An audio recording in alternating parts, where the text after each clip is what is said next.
சித்தர் வணக்கம். உலக தமிழ் அறிவாளிகளே, சித்தர்களின் அருளால் நலமுடன் பல்லாண்டு வாழ்வோம். மிஸ்டர் லேடிஸ் ஊடக ரசிகர்களே, வனப்பு என்பது தோற்றத்திலே இருக்கிற ஒரு ஈர்ப்பும் பொலிவும் கலந்த ஒரு நிலை. வனப்பாக இருக்கிறான், மலைப்பாக இருக்கிறான், வனப்பாக இருக்கிறான். அந்த வனப்பு பெண்ணுக்கு எங்கே இருக்கிறது என்றால் உடைய தனத்திலே இருக்கிறது, மார்பகத்திலே இருக்கிறது. மார்பகம் வளமாக இருக்கிற பெண் தான் கவர்ச்சிக்குரியவளாக இருப்பாள் என்பது இலக்கியங்கள் சொல்கிற சொல். கல்லாதான் சொற்காமுறுதல் முலை இரண்டும் இல்லாதால் பெண் காமுற்றற்று என்று வள்ளுவன் சொல்வான். ஒரு கல்வி அறிவு இல்லாத ஒருவன் கற்றவர் சபையில் தான் சொல்வது ஏற்கப்பட வேண்டும் என்று ஆசைப்படுவது எதற்கு சமமாக இருக்கிறது என்றால், முலை இரண்டும் இல்லாத ஒரு பெண் காமசுகத்துக்கு ஆசைப்படுவதற்கு நிகராக இருக்கிறது என்று வள்ளுவன் சொல்வான். அப்படி என்றால் தனம் என்பது பெண்ணுடைய தோற்ற பொலிவுக்கும் பெண்ணுடைய வனப்புக்கும் அடித்தளமாக அமைந்திருக்கிறது. இப்போ நிறைய பேர்கள் என்னுடைய மருத்துவமனைக்கு வந்து கேட்பார்கள், திருமணமாகாத பெண்கள், மார்பகம் வளர்ச்சி இல்லை, நன்றாக மார்பகம் வளர வேண்டும், அந்த வளர்ச்சியை தர வேண்டும், அதற்குரிய சித்தர்கள் சொன்ன மருந்துகள் என்ன என்று கேட்பார்கள். இன்னும் சில பெண்கள், என்னுடைய மார்பகங்கள் தளர்ந்து விட்டன, தளர்ந்து தொங்குவதைப் போல இருக்கிறது, அது நிமிர்ந்து இருக்க வேண்டும். ரொம்ப அழகாக, வானுயிர் பெண்ணைக்கு வரு குறும்பை வாய்த்தன போல் கூறிய வாயினும் என் செய்யும், கோட்டானை தென்னவந்தம் குளிர்ச்சார்ந்து கோட்டுமன் கொல்லா முலை என்று ஒரு பாடல் சொல்லும்.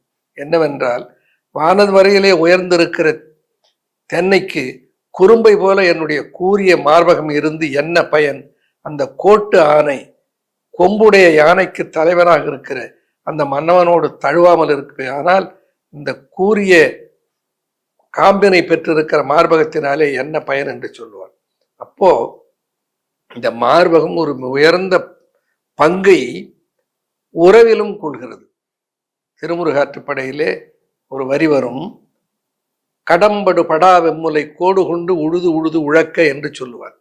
கடம் என்றால் பானை, படுதல் என்றால் தோற்று போதல், படா என்றால் சாயாமல் இருக்கிற, கடமும் தோற்று போகிற, பானையும் தோற்று போகிற, ஆனால் அவ்வளவு தோற்று போகிற மார்பாக பெரித்து இருந்தாலும் அது இன்னும் படாமல் இருக்கிறது, சாயாமல் இருக்கிறது. கடம் படு படா வெம்முலை, கோடு என்றால் காம்பு, போர்க்களத்திலே போர் புரிந்து விட்டு மார்பிலே அம்பினுடைய காயங்களை தாங்கி கொண்டு வந்திருக்கிற அந்த முருகப்பெருமானுடைய வலி போக்குவதற்காக வள்ளியானவள் அவனுடைய மார்பகத்தை கடம்படு படா வெம்முலை கோடு கொண்டு உழுது உழுது உழக்க என்று மிக அழகாக எழுதுவார்கள். அதுபோல மார்பகம் என்பது ஒரு பெண்ணுடைய அழகுக்கு மட்டுமல்ல, நல்ல தாம்பத்தியத்தை அனுபவிப்பதற்கும் உதவுகிற ஒரு அற்புதமான அமைப்பு. அந்த மார்பகம் வளமாக இருக்க வேண்டும், தளராமல் இருக்க வேண்டும். அதற்கு சித்தர்கள் என்ன சொல்லி இருக்கிறார்கள்? ஒன்று, மார்பகம் தளராமல் வளர்ச்சி அடைந்து இருக்க வேண்டும். இளம் பெண்களுக்கு நல்ல வனப்பான மார்பகம் இருக்க வேண்டும் என்றால் அதற்கு முக்கியமாக நிறைய பருப்பு உடைய முளை கட்டிய பருப்புகளை உண்ணுவதை வழக்கத்தில் சேர்க்க வேண்டும். அது மிக முக்கியம். இரண்டாவது, கொழுப்பு சத்துடைய உணவுகளை சேர்க்க வேண்டும். உணவில் நெய்யை நிறைய சேர்த்து கொள்ள வேண்டும். இப்படிப்பட்ட உணவுகள் மார்பகங்கள் நன்றாக வளம் பெற்று வளர்வதற்கு துணையாக இருக்கும். அடுத்தது, சில எளிய பயிற்சிகள், வால் புஷ்அப்ஸ் என்று சொல்வார்கள். சுவற்றிலே 2 கைகளையும் வைத்துக்கொண்டு முன்னும் பின்னுமாக உடலை சுவற்றோடு சேர்த்து எழும்புகிற ஒரு வால் புஷ்அப்ஸ். அது சுவற்றை பற்றி செய்கிற புஷ்அப்ஸ். அது பெக்ட்ராலிஸ் மேஜர் என்கின்ற தசைகள் வளர்வதற்கும் அதனோடு தொடர்புடைய மார்பகங்கள் வளம் பெறுவதற்கும் துணையாக இருக்கும். அதே மாதிரி டேபிள் புஷ்அப்ஸ் அல்லது பெஞ்ச் புஷ்அப்ஸ். டேபிள் அல்லது பெஞ்ச் மேலே கையை வைத்துக்கொண்டு தரையிலே புஷ்அப் செய்வது பெண்களுக்கு மிக சிரமமாக இருக்கும்.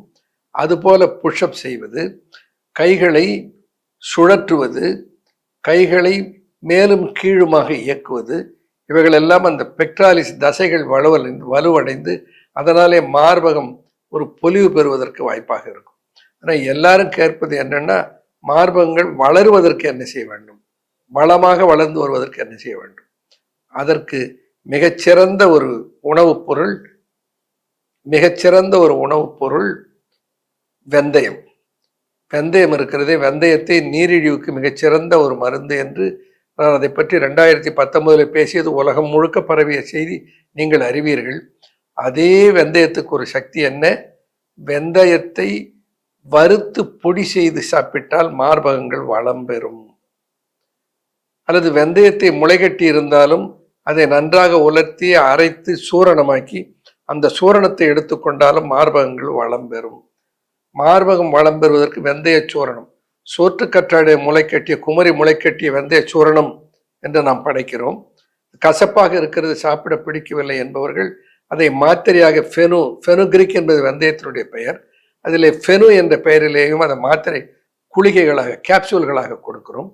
அந்த குளிகையாக கேப்சூலாக வெந்தயத்தையும் அல்லது சூரணமாக வெந்தயத்தையும் தொடர்ந்து 2 ஆண்டுகள் எடுப்பதனாலே மார்பகம் வளமும் வனப்பும் பெறும். இது பெண்களுக்கு, இளம் வயதில் இருக்கிற பெண்கள். அடுத்து அந்த மார்பகங்கள் தளர்ந்து விட்டது, அது திரும்ப ஒரு விரைப்புத்தன்மையை பெற வேண்டும், அந்த தளர்ச்சி போக வேண்டும் என்றால் எந்த உறுப்பும் தளர்ந்திருந்தால் தளர்ந்த உறுப்பை நிமிர்த்துகிற ஆற்றல் கடுக்காய்க்கு உண்டு. கடுக்காய் தோலிலே செய்த சூரணம், குறிப்பாக சோற்றுக்கற்றாழையினுடைய சாற்றிலே பக்குவப்படுத்தப்பட்டு சோற்றுக்கற்றாழையினுடைய சாற்றிலே சுத்தி செய்யப்பட்ட கடுக்காய் தோல், சோற்றுக்கற்றாழை, அதை குமரி கடுக்காய் தோல் என்று சொல்லுவோம்.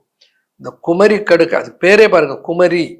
குமரி என்பது வயது முதிர்ந்தவளுக்கு இருக்கிற பெயர் அல்ல. குமரி என்பது ஒரு இளையாளை குறிக்கிற சொல், இந்த இளையலை குறிக்கிற சொல். அதனால குமரி முளைக்கட்டிய வெந்தய சூரணம், இந்த குமரி முளைக்கட்டிய வெந்தய சூரணத்துக்கும் சரி அல்லது ஃபெனுகிரிக் பவுடராக இருந்தாலும் சரி, அது மார்பகம் வளமாக வளர்வதற்கு உதவுவதைப் போல அந்த கடுக்காயோடு சேர்த்து உலர்த்தி பக்குவம் செய்யப்பட்ட அந்த கடுக்காய் தோல் இருக்கிறது, சோற்றுக்கற்றாழை சாறிலே பக்குவப்படுத்தப்பட்ட கடுக்காய் தோல், அந்த கடுக்காய் தோலுடைய சூரணம் இருக்கிறது. அந்த சூரணம் தளர்ந்த உறுப்புகளை திடம்பெற வளம் பெற உதவும். குமரி கடுக்காய் சூரணத்தை காலை மாலை 2 வேளை தொடர்ந்து எடுத்துக்கொண்டு வருவது அந்த மார்பகங்கள் தளர்ந்து இருப்பதை நிமிருவதற்கு உதவியாக இருக்கும். அடுத்து அந்த குமரி கடுக்காய் சூரணத்தை தண்ணீரில் குழைத்து மார்பகத்தின் மீது அப்பிக்கொள்வது, சந்தனம் பூசுவதைப் போல அப்பிக்கொள்வதனாலே அந்த மார்பக தசைகள் இறுகி தளர்ந்து தொங்குகிற மார்பகம் நிமிர்ந்து வருவதற்கு அது வாய்ப்பை கொடுக்கும். அடுத்தது ஒரு கைன் என்று ஒரு தயாரிப்பு இருக்கிறது. அன்பு ஃபார்மாவிலே கைன் என்று ஒரு தயாரிப்பை உருவாக்குகிறோம். அது கர்ப்பப்பையும் மார்பகத்தையும் வளம் பெற செய்கிற ஆற்றல் பெற்றது. அதிலே அந்த அசோக மரத்தினுடைய பட்டை, முக்கியமாக அந்த பட்டையினுடைய எசன்ஸ் அதிலே சேர்க்கிறோம். அந்த பாரில் அசோகப்பட்டை பாலதனில் கூட்டி கோரி குடி நீராய் கொண்ட கால் நெரிழையே வாத பெரும்பாடும் வன்சீத பேதியதும் காத வழி ஓடும் காள் என்று தேரர் சொல்வார். என்னன்னா, கருப்பை கர்ப்பப்பை தொடர்பான பிணிகளை எல்லாம் ஓட்டுகிற ஆற்றல் இந்த அசோக பட்டைக்கு இருக்கிறது. எது கருப்பை கர்ப்பப்பையோடு தொடர்புடையதாக இருக்கிறதோ அது மார்பகத்தோடு தொடர்புடையது. மார்பகத்தினுடைய விரைப்புத்தன்மை ஒரு பெண்ணுடைய காம எழுச்சியை காட்டுவதாக இருக்கிறது என்பதை அனுபவத்திலே எல்லோரும் அறிவோம். ஆகையினாலே அந்த மார்பகத்தை வளர்ப்பதற்கு கைன் என்கின்ற அந்த சிறப்பு டானிக் இருக்கிறது, அந்த டானிக் துணை செய்யும். இப்போ மார்பகத்தினுடைய தளர்ச்சியை போக்கவும் வளர்ச்சியை கொடுப்பதற்கும் கைன் உதவும். மார்பகம் தளர்ந்து இருப்பதை நிமிர்த்துவதற்கு அந்த கைன் அல்லது குமரி கடுக்காய் சூரணத்தை உள்ளுக்கு எடுத்துக்கொள்வதும், குமரி கடுக்காய் சூரணத்தை தண்ணீரில் குழைத்து மார்பகத்தின் மீது இரவில் 10 போல போட்டு கொள்ளுவதும் மார்பகம் தளர்ந்தது திரும்ப இறுகுவதற்கு உதவியாக இருக்கும். மார்பகம் வளருவதற்கு என்று இளம் பெண்களுக்கு நெய்யில் வறுத்து எடுத்த வெந்தயத்தினுடைய சூரணம் உதவும், அல்லது முளைக்கட்டிய வெந்தய சூரணம், குமரி முளைக்கட்டிய வெந்தய சூரணம் அல்லது ஃபெனு என்கின்ற மாத்திரை அதற்கு உதவும். இவைகளை பயன்படுத்தி தனக்கு மார்பகம் நன்றாக இல்லை என்ற வருத்தத்தை அகற்றிக்கொண்ட இளம் பெண்கள் வளமான மார்பகத்தை பெறுவதற்கும், கொஞ்சம் வயது முதிர்ந்து மார்பகங்களை தளர்ந்து விட்டன, தொங்கி விட்டன என்பவர்கள் அந்த மார்பகம் நிமிர்வதற்கு இவைகளை பயன்படுத்தி பயன்பெறட்டும் என்று வாழ்த்தி விடைபெறுகிறேன். நன்றி, வணக்கம்.